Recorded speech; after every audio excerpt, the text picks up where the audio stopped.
Dear Tarek Ali, an apology always tells us what the true intent was from the very beginning. Let's talk about it. Y'all already know what time it is. I got the black V-neck on.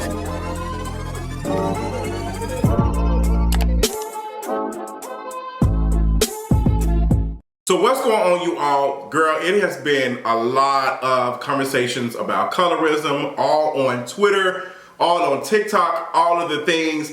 Black women are coming forward talking about the harassment they have felt since being on Twitter, how back in the 2010s, a lot of black women, dark-skinned black women, were being harassed. There were whole troll accounts committed to just harassing them. At 7 o'clock in the morning, you had whole troll accounts making disparaging comments about dark-skinned black women, comparing everything from, you know, their stuff to the roast beef to comparing how they look next to a light-skinned woman. It was just a horrible time. I still feel like some way, shape, or form that culture still exists.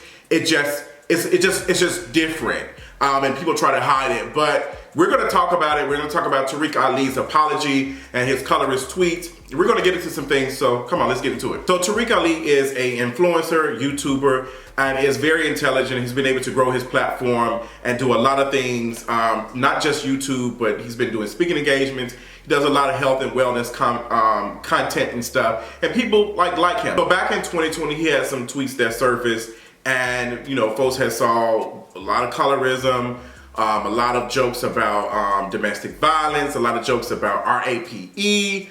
It was just like really, really bad.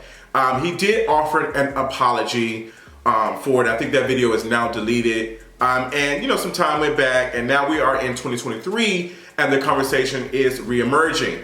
And it is in a response to actually him. So it's kind of a self-inflicted wound, to be honest. Tarek Ali posted a generic tweet and just said that, hey, where all these haters come from, it's amazing that people are online just banding together to be just to hate on folks. And somebody said, girl, you were literally a whole troll account that was hating on black dark-skinned women. Like, girl, this you? And a lot of folks was like, oh my gosh, I did not know, da-da-da-da-da. And a couple of people came in defending and said, well, he apologized for that in 2020. We've already talked about that. There's no reason for us to talk about it. Now, I did notice that in my community, a lot of black gay men, a lot of them were light-skinned, came and said that these tweets are old, let's move on. And I, once again, was like, this is not our fight. This is not us to defend Tarek Ali. This is for the women, the black dark-skinned women who saw these disparaging comments and who were fans, because a lot of these folks were fans of Tarek Ali. This is their first time seeing it. They can talk about it. It's not for us to come out here and defend him. He needs to get his lashings. That's what community does. That's just what it is. If anything, in my heart, I feel like someone who is in community with Tarek Ali, who has saw his growth, someone probably who is a dark-skinned black woman or several dark-skinned black women should have came in and said, hey, you know what? We've been talking to Tarek Ali. He's been doing it. Not saying that they should be out here doing the labor, but who in his community can speak up and show us that he has changed.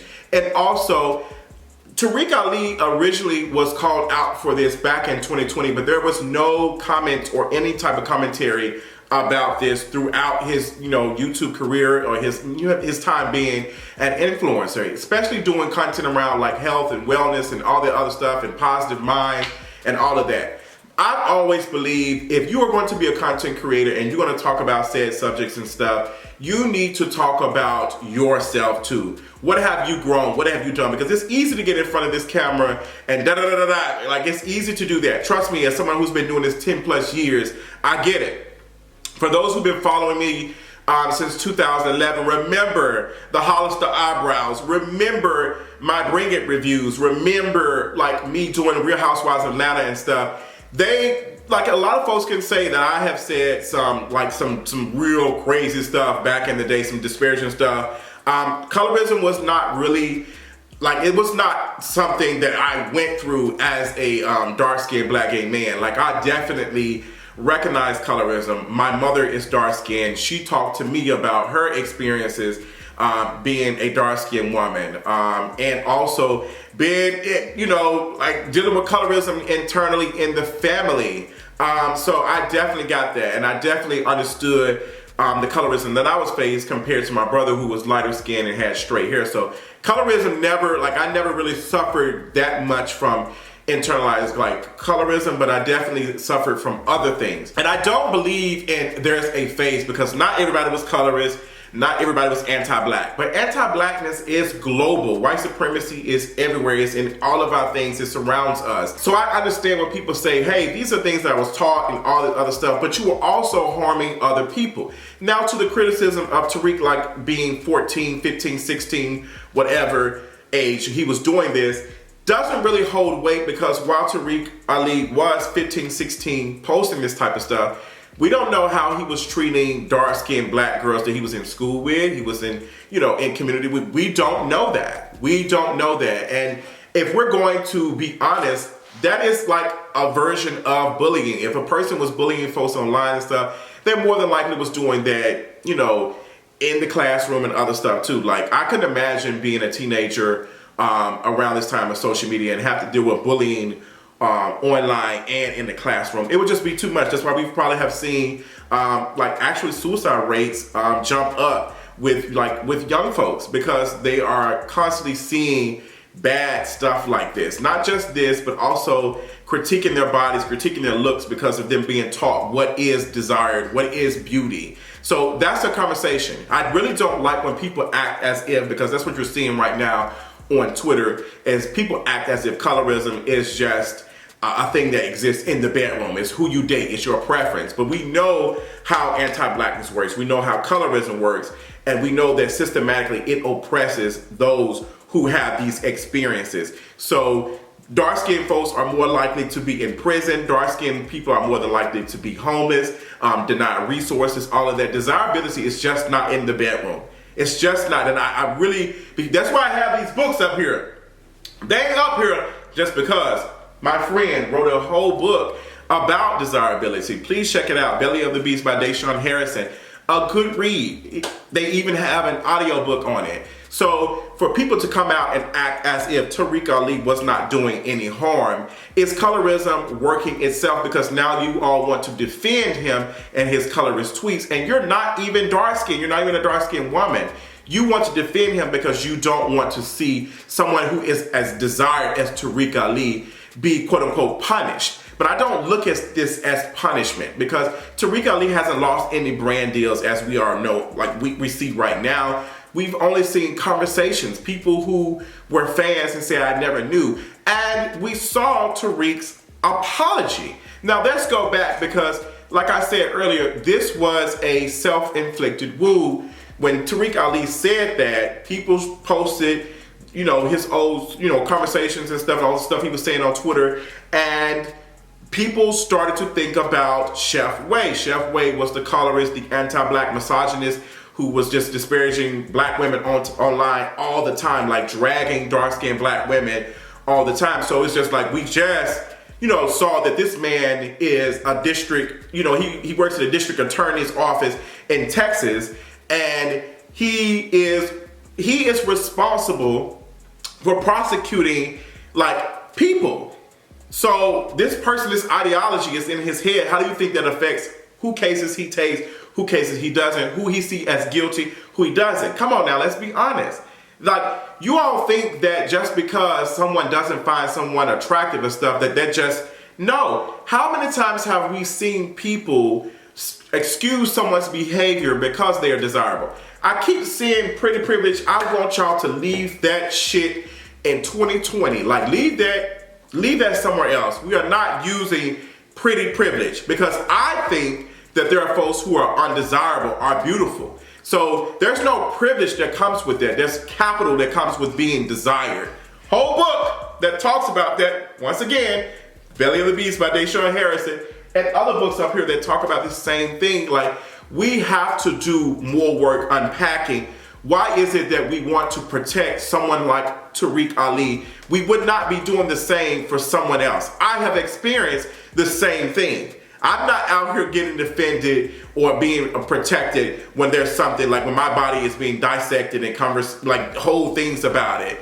because someone disagreed about something I said about an artist or something. I'm not getting that level of protection. Tariq Ali responded with a whole thread, and his first thing that you saw jump out in his apology and in his response to it was a kissy face emoji with an audio from Twitter talking about, basically, I'm paraphrasing, that y'all are hating on me. Y'all don't like you to see black people win.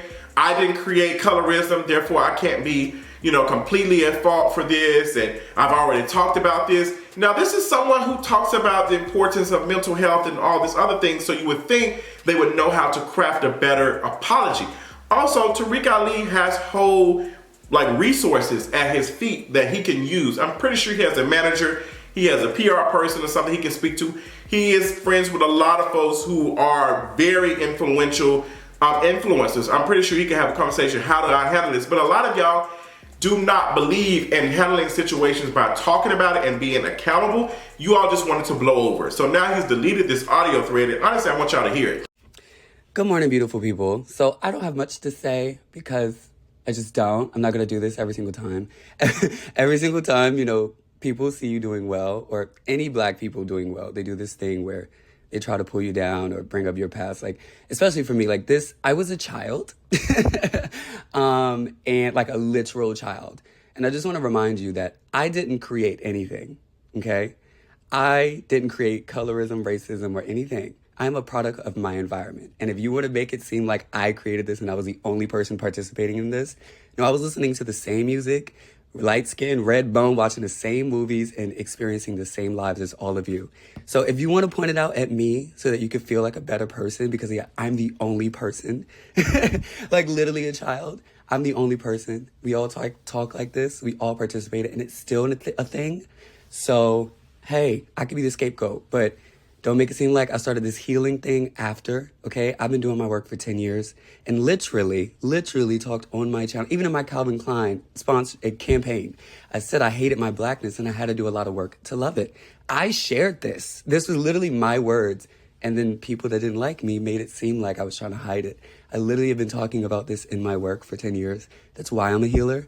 And that's why you won't get me to be nasty back to you. I am still praying for all of you, because anybody that literally will I am 25. Okay, I just turned 25 actually, Mimi. So it's if you want to bring up stuff from that long ago when I was living in the hood, girl, Portsmouth, Virginia, girl, Cavalier Manor, what's up? It's really fine. I live a great life now and I do a lot of work to help people. So I'm gonna leave this to y'all. Y'all know this is Twitter, girl. Y'all love to do this. This Twitter. Only is a thing on Twitter. And if anything, for the girls that hate me and this don't matter with anything, you just make me more famous. You really just make it, it's just crazy. But anybody that really follows my work knows that who I am, and I've always talked about this and talked about loving yourself, because I hated my blackness. And that's why I haven't been blonde for years, because I wanted to love the blackness that comes out of my head. And I've been doing it for a long time. So if you want to heal, stream my podcast. And I've been doing it for a very long time. And in my videos, you can see it. And yeah, so God bless. And everybody have a great day. And yeah.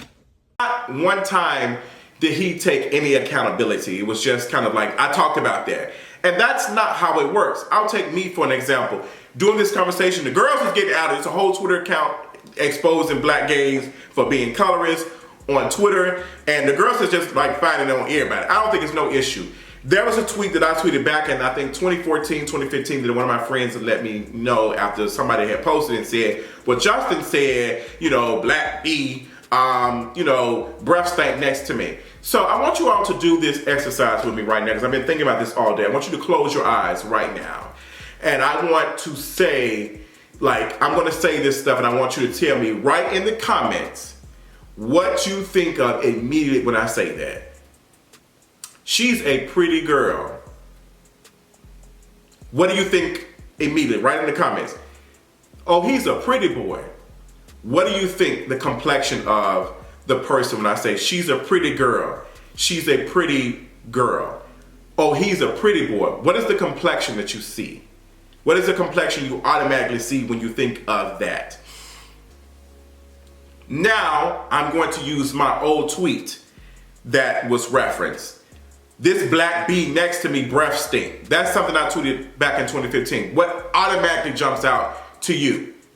Then I'm probably talking about a black dark-skinned woman, because people make sure to put emphasis on black because black is quote unquote ugly in the eyes of society. So to put emphasis, like I'm reminded that you are black and that you are ugly. Now, in all honesty and not trying to defend myself, I probably was talking about some black kid at the club. Girl, this breast thing, like what's going on? And I wasn't thinking of them their dark skin, but my intentions might have been just joking. But what is the impact where someone automatically thought that I was talking about a dark-skinned black woman? That's what matters. And I don't want to be anyone that's out here perpetuating harm on black dark-skinned women, let alone black women, period. So I apologize for that. I can't do anything for that. I will be continuously apologizing for things that I have done. That is the work. That is the work. That is what matters. The stuff and the harm that you have done is going to be forever work. Forever. So yes, you will be apologizing. But what should happen is people who are in community with you, know the work that you're doing, should speak up for you. Not defending you. Not defending you and say, hey, I'm aware of this. I'm aware of this happened. And through the work that I'm seeing them do a better job. And I hope that he still thinks the same stuff that he's told me in private. Now, just because you stop being said thing doesn't mean that it is gone. And I think that's what happens. Just because you don't say anything else about it doesn't mean that those ideals just left. They're still there. And in the response, I don't believe that they're gone. I still believe that Tarek Ali still feels some type of way about it, because there was no remorse. It was just only irritation. Like, I'm irritated that y'all even bringing me into this. Like, what is this? Like, y'all just, that's not the response. That is not the response that you should be giving. There are fans. I was in a whole Twitter space, people who were fans of him, dark-skinned black women, who were hurt now seeing that somebody who they've been following for a minute are now seeing these comments. Like, oh my gosh. I feel like it's important that creators talk about their lives and things they have done and how they have grown. That is what it is. Like, if you content creating, you doing your things, talk about it. Like, hey girl, like, woo, the girls know. I don't mind. Girl, yeah, like, Johnson J 1232, girl, had a lot of anti-blackness to unpack. I used to could not stand straight black men. I was bullied so bad in high school, so bad in middle school, elementary school for being queer, that I could not stand straight black men. So when I was seeing cases of police brutality, it was hard for me to connect, because I always seen black men as aggressive, as too much. Like, y'all probably scared such and such like y'all scared me, but I was looking through my own lens that was shaped by anti-blackness and white supremacy. So now I've removed this lens. Now I understand, like, what is going on. I see the bigger picture of what is going on, because it's not just about me, it's about the whole system that creates things like this, because all straight black men are not like that. They are not. I was going off of what the media was teaching me and what, again, white supremacy was teaching me and reinforcing to me. I've been able to talk about my experiences and use that to educate other black folks and why they see said things. That's what's important to me. And I'm not wanting everybody to do this work, because a lot of folks don't have the range. Sometimes I don't have the range for it. That's why I don't mind inviting other people to talk about specific subjects. But I want people to learn from this. Tarek Ali could have ended all of this had it been, you know what, girl, I did say that. I did an apology video about it in 2020, and I will apologize for it again. I am continuously working on myself and making sure that I am, unpacking my own beliefs and stuff that I have had since I was 14. And I hope that you all continue to forgive me and offer me grace in the future as I move on. Like, girl, I just came up with that just right in the end. Like, something like that, something as simple as that. Because I guarantee you, had Tarek came in apologetic and apologized and said that, the girls would have saw the light-skinned victim card and they would have ran with it. They would have felt so bad. They would be like, oh my God, how dare we do this? This is just PR. This is just me thinking. But Tarek Ali didn't do that because it was about, you know, I see everybody as being jealous of me, and that's just not how it is. And to this day, I've not seen, and it's been almost like a couple of days, it's been almost a week now, I've not seen Tarek Ali offer another apology besides the audio that he dropped on Twitter that is now deleted. And I think he did an apology video back in 2020 and it was deleted as well. So it comes off as if you all want to apologize, but you all do not want it to affect your brand and your image. You're more concerned about your brand and your image than you are about being a good person. And I think that is what people are seeing through, because y'all are not being authentic at all. Y'all are just not, and that's just what it is. So yeah, the work is forever. Like, people need to understand that. And to be honest, you social media influencers, you big name folks, y'all ignore GoFundMe requests, y'all ignore crowdfunding requests all the time. So I'm not understanding how you all just don't ignore, like y'all ignore everything else. Y'all literally ignore everything else, but it be stinging y'all on the inside because y'all know it's something that y'all are wrestling within yourselves. So that's a conversation. That's all I got. I wish Tarek Ali a lot. I hope that he learns from this. I hope that he shapes himself to be a better person so that next time this conversation happens, he doesn't spiral like he did this past week. Tell me your thoughts in the comments, and I'll talk to y'all later. Bye.